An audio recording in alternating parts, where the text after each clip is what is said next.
how to log into your Metro by T-Mobile account online. So in here, the very first thing that you need to do is make sure that Metro by T-Mobile is installed on your phone.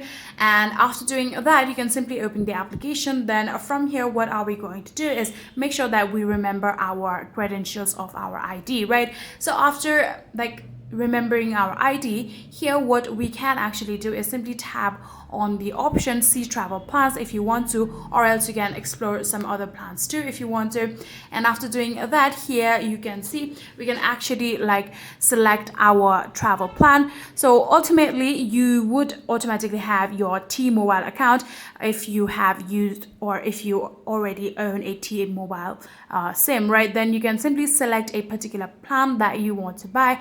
Let's just go with this particular plan right here. Then you can tap on select plan, and now what we're going to do is add in our email address right here and our account pin right here, and